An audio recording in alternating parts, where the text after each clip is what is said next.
So for the benefit of anyone who is watching this as a recording, I just wanted to say that this presentation is going to focus specifically on the people that are in attendance. I might rush over certain topics. So if there's something that you hear later on a recording and are interested in, please follow up with us.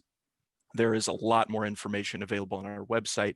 And of course, both Andrea and Dixie are available as advisors to you if you're interested in applying. Is there anything you want to say about your support role before I jump into the presentation? I could just, I mean, yeah, Andrea. yeah, I think I can just say, so I'm in the study abroad office. My name is Andrea Dvorak. I use she, her pronouns.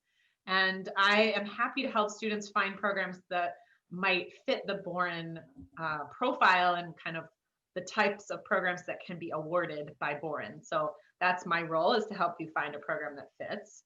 Boren's the scholarship. I need to help you find the program to do, so. Right. And Right. we So work closely together. Yep. Yeah.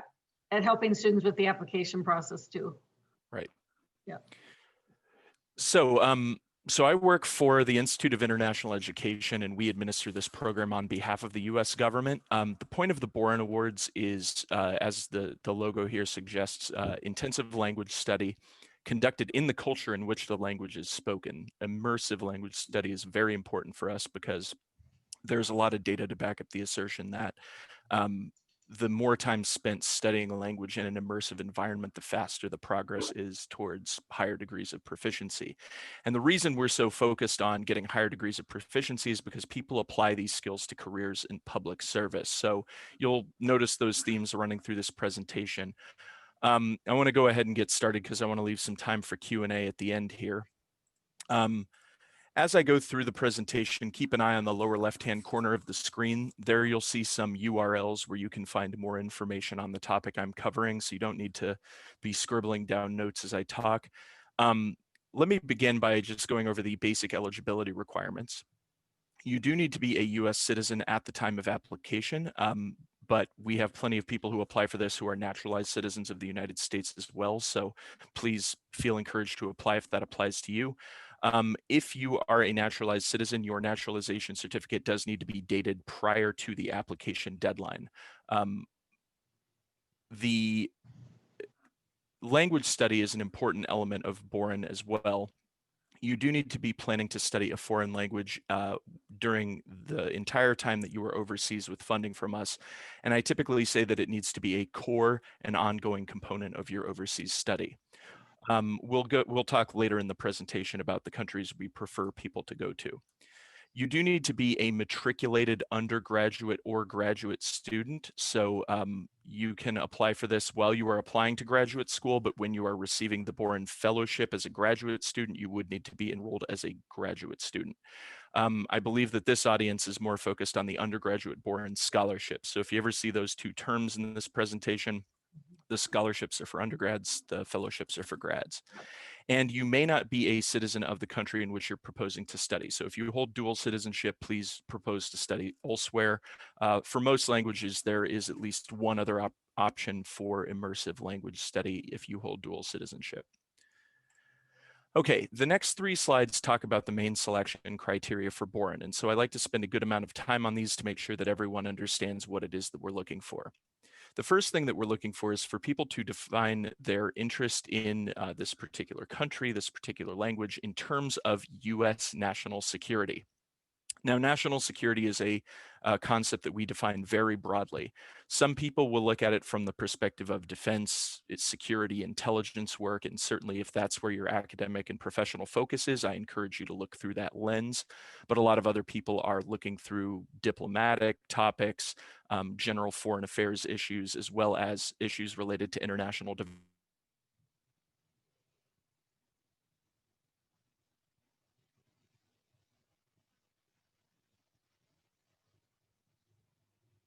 Of national security very broadly. Some people are looking at things from the perspective of defense and security policy or intelligence, which makes sense if that's what your actual academic and professional focus is. But some people are looking at things from the perspective of diplomatic relations or through the lens of international development. So that can include things like public health, food security, agriculture, education, disease prevention, energy, etc. We also have people that are coming from a finance, business, or economics background who are looking at things through the lens of regulatory issues or trade policy. And we have people that are coming from STEM backgrounds who like to keep the academic focus on their particular set of issues, but will make the explicit connection back to US national security in the essay. So we are recognizing a very broad definition of national security, but we want you, the applicant, to focus in on a specific issue or set of issues that are specific, detailed, and focused on your own academic interests and professional goals. Please, in this essay, do not give us what I call the Wikipedia overview of US relations with the country. You don't need to cover the entire swath of 50 years or however long that would cover in 4 to 6 paragraphs. You also shouldn't attempt to talk about every aspect of US relations with the country, because all that will show is that you've done a very surface level examination of the topic. We're much more interested in reading essays from applicants who really delve into something that they have a strong academic and professional interest in. The reason we're focused on this national security topic is because everyone who receives a Boren Scholarship or Fellowship commits to working for the federal government for at least a year. But ideally, we're looking for people that have a longer term and more passionate interest in pursuing those careers. And so in your application essay, we really want you to explore the opportunities that exist for you with the federal government at the short, medium, and long-term stage of your professional development. Really map out that career, do some research, and on our website, you can see down there in the lower left-hand corner, the essays page, we have a whole section of links to various federal careers websites where you can learn more information on these topics. And then finally, it wouldn't be the Boren Awards if it weren't for the focus on language study. We're really looking for people that want to go abroad, want to get immersed in the culture where the language is spoken, and want to apply that to their professional lives. The important words on this slide, though, are during and after Boren, because for most of our preferred languages, there is no minimum proficiency requirement. We will accept people at the beginner level. Now, of course, if you've had the opportunity to study the language previously, we like you to highlight that. Boren likes to see that people continue to make those investments in languages they've already studied. But if you've got a strong reason for shifting your focus to a new one, that's okay. You can definitely succeed in this process. We are not selecting one applicant over another because they come in more proficient. What we're looking for is whether they have selected a program that's appropriate to their level in the language. But just as there's no minimum proficiency requirement, there's also no maximum proficiency requirement. So even if you are a heritage speaker of a particular language, or even consider yourself fluent, there's still ways to make progress. Things like working on your professional vocabulary, working on your academic writing, or your public speaking. So just make sure that the program that you identify meets your needs at the current stage of your development in that language. So for all undergraduate and graduate applicants, there are 2 types of programs that are eligible to receive funding from Boren. One of these are programs that we arrange ourselves, which we call the flagship language initiatives. And these cover a few languages spoken in Africa, the Indonesian language, South Asian languages of Hindi and Urdu, and then the Turkish language. But for our most popular languages, including ones like Russian, Arabic, Portuguese, Mandarin, Korean, we're looking for people to identify or design their own overseas programs and then apply to us for funding. So that's what Andrea was getting at earlier when she said that she can assist with finding those programs. Let me just very quickly cover these language initiatives. I don't think anyone on the call is specifically interested in these, but the rest of you, I encourage to follow up with us if you have questions. The African Flagship Languages Initiative, or AFLI, it includes both a summer domestic component and then a fall overseas component. French is the only Boren preferred language for which we have a minimum proficiency requirement. You do need to be at least intermediate in French in order to participate, but for the other 4 languages, we do accept people at the beginner level. They then go overseas for intensive language study and may stay on in self-designed programs after those overseas programs have completed if they desire. We have one for the Indonesian language. Summer domestic program for that is at the University of Wisconsin. And then there's a fall overseas program in Indonesia, where again, you would be focusing on the Indonesian language or Bahasa Indonesia. For anybody kind of learning about this just now, I'd give you a strong recommendation to look into Indonesian. People make surprisingly quick progress in it. It's not as difficult for an English speaker as, say, Chinese, Mandarin Chinese, or Vietnamese. It's not a tonal language. It's written in a Latin script. But more importantly, it's going to open a lot of professional doors for you. Indonesia is the 4th most populous country on earth. This is its main official language. So this is going to potentially blaze new trails for you along a career path in a lot of different areas. We have the South Asian language, SAFLI, South Asian languages, Hindi and Urdu in this case. Again, summer domestic at the University of Wisconsin. Fall overseas programs will be in India. And then you have the option to continue into the spring in India as long as you continue to study the same language. And finally, we have the Turkish Flagship Language Initiative, which is for the study of the Turkish language. Now, the summer program is going to occur at the University of Wisconsin, but we're still keeping an eye on how things develop in Azerbaijan, where we plan to have the fall program, and we'll of course make adjustments if we determine that it's not safe to go there. But our intention for sure for any of you who are interested in the Turkish language is to move forward with this program. Now, for the rest of you, we're looking for you to identify programs that meet our requirements. The main things you need to worry about are duration and language intensiveness. For the undergrads, we recommend that you start with your on-campus advisors and see what programs might be offered through your university's study abroad. But often these programs either aren't long enough or they aren't language intensive enough. And so you may need to either negotiate a special program design or link together multiple programs in sequence. All of that is fine. As long as you stay in the same country and working on the same language, that's the kind of program design we're looking for.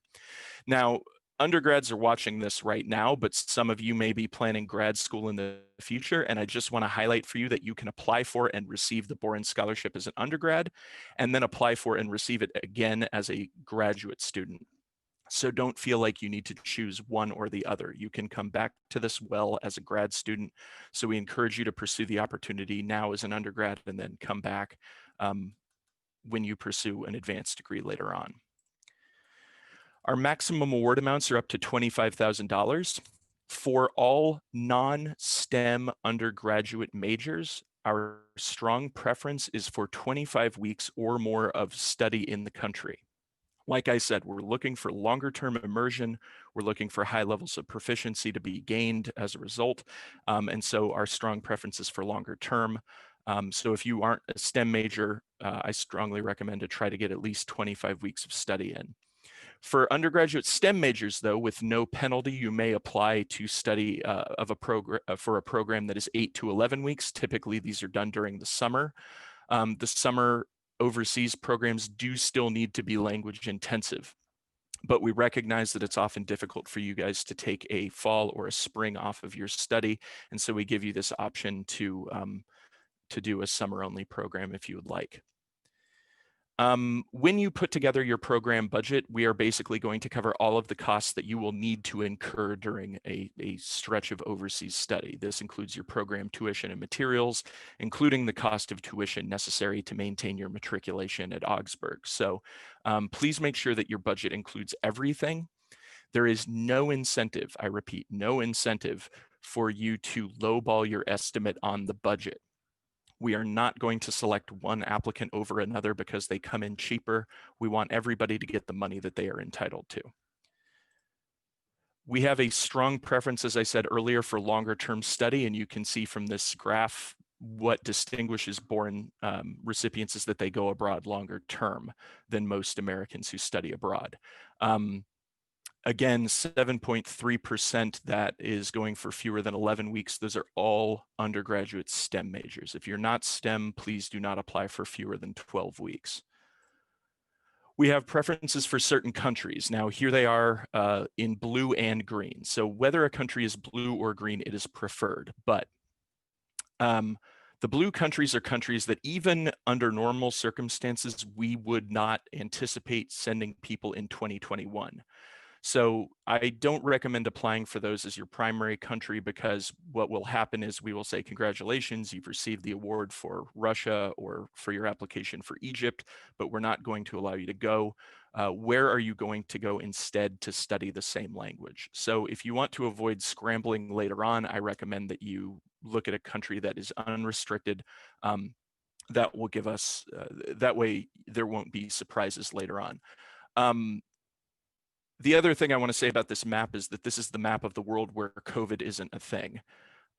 It's too early for us to predict what COVID is going to do to the 2021 summer and 2021 academic year, but we are optimistic that study will be possible in many of these countries. So for anyone who has to delay or relocate their program due to COVID, we will work very flexibly with you.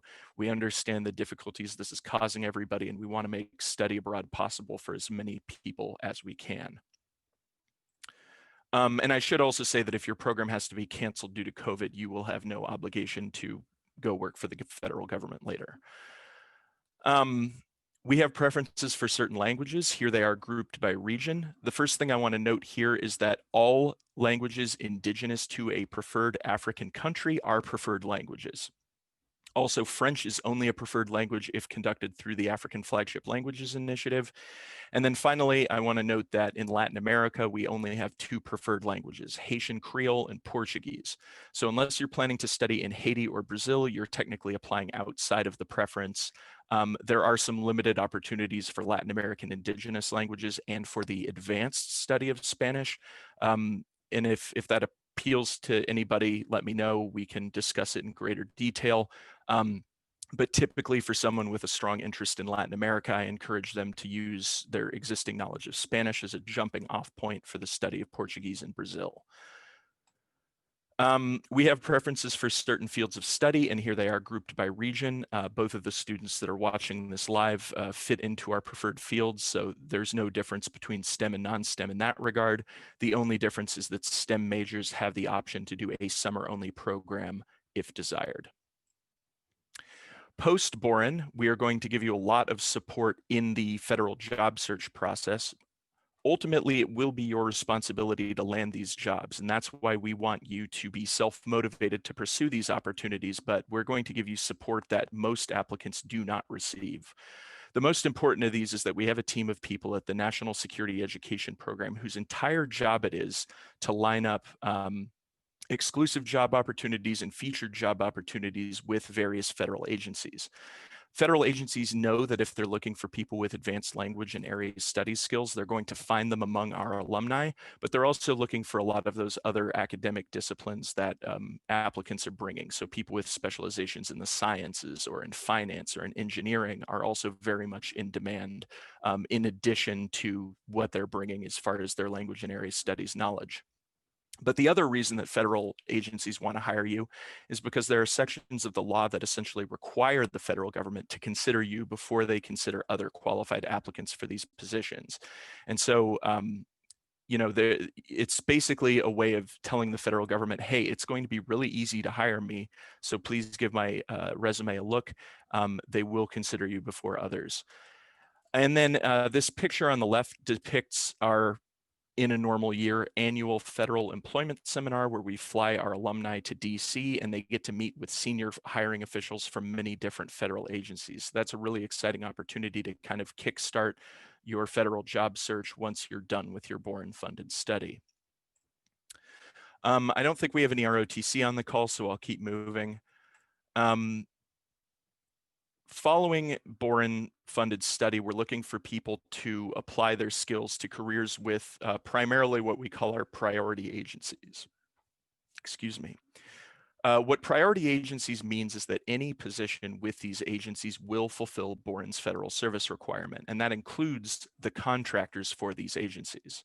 So that means any position with the Department of Defense, be it military or civilian or a defense contractor, will fulfill Boren's federal service requirement, as will any position with the State Department or USAID or their contractors, any position with the Department of Homeland Security and its contractors, or any position with the roughly 16 agencies that comprise the intelligence community or their contractors. So we really encourage you to research jobs that exist in those agencies first when you're thinking about where you would like to go work in the federal government.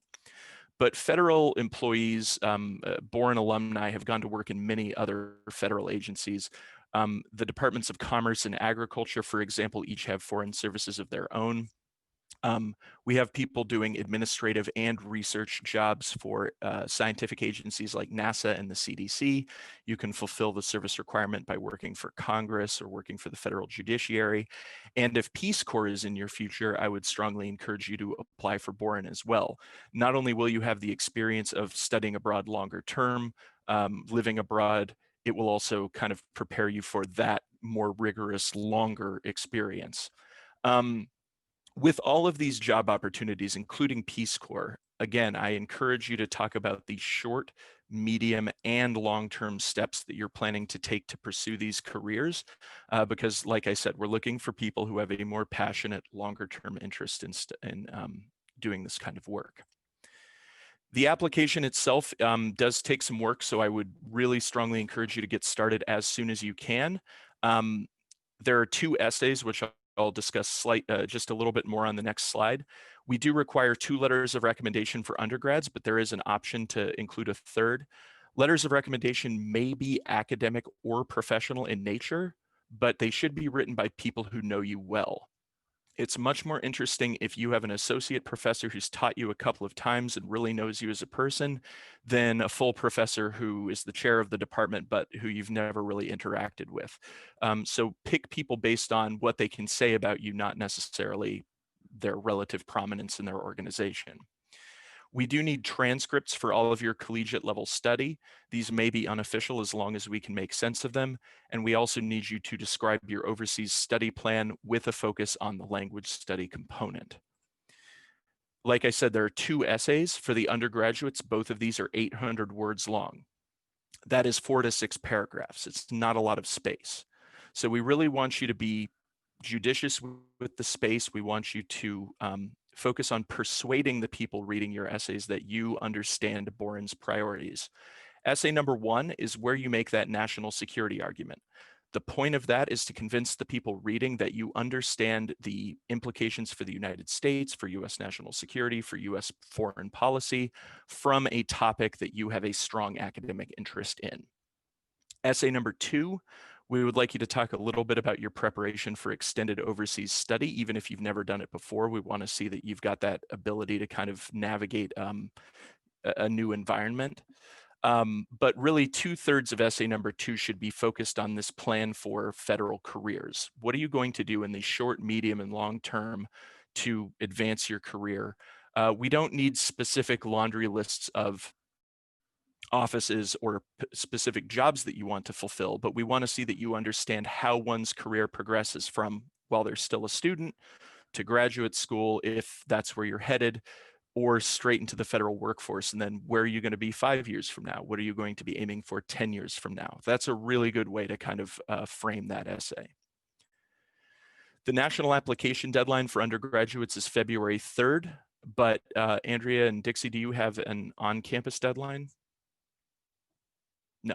So please, if you would like their support, get started soon, get some information into the application, book an appointment with them and talk to them about it. You're not going to get a lot of support if you contact folks a couple of days before the deadline. But if you go to your recommenders now and you talk to your advisors now about the general parameters of your program and the career that you would like to map out, they're going to be able to say a lot in support of you in the application. And then finally, we are available at the Boren office at IIE to answer any of your additional questions, no matter how detailed. boren@iie.org or 1-800-618-NCEP are the ways that you can contact us. And of course, we have social media channels that we'd encourage you to check out as well.